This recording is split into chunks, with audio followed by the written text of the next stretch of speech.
Louisiana First News is committed to telling the stories of remarkable women in our community and highlighting some of their outstanding accomplishments. This week I shared the story of a doctor who's using her knowledge and love for healthcare to touch the lives of others.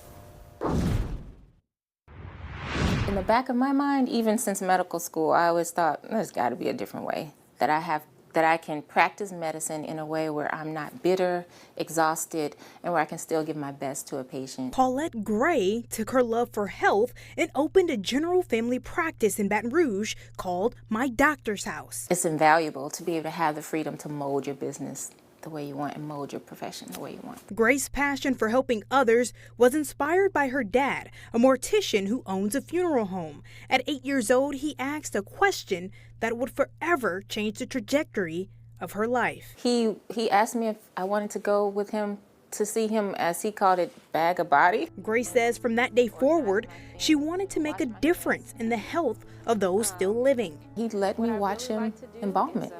And I just remember standing there and thinking, how did this person get this way? That mission carries outside of the doctor's office. In her spare time, Gray teaches a hygiene etiquette class called Project E through her family's organization called Yours for Calvary Evangelical Outreach. For girls in particular, I thought it would be great to really teach them about menarche, or the start of a menstrual period. What is menstrual health?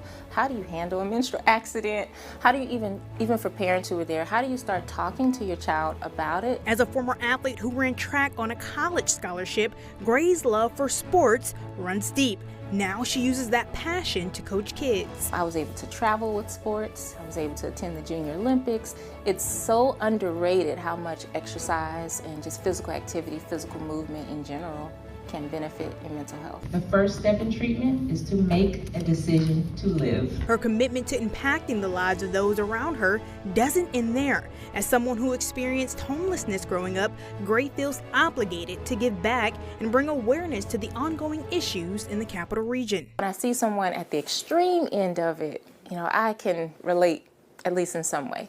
So what we try to do is provide basic things like hand sanitizer, hand warmers, foot warmers, toothbrushes, toothpaste. And to put the icing on the cake, Gray is a mom of 2 boys who is very hands-on when it comes to her kids' education. She's been homeschooling for nearly 2 years. One, as a mother, it's my primary responsibility to take care of my children, whether that's going to be materially, whether it's emotionally or educationally. When the doctor of 17 years isn't helping families in the community, you can find her at home creating memories with her little ones. We have like a little group of books and stories that we write, and it's just something amongst our family, but I love to do that. For Louisiana First News, I'm Sydney Simone. And the next health class is June 21st at the main library starting at 11:30 a.m. Girls and parents are encouraged to attend. Stay right there. We'll be right back after the break. Time now is 1/4 to the hour.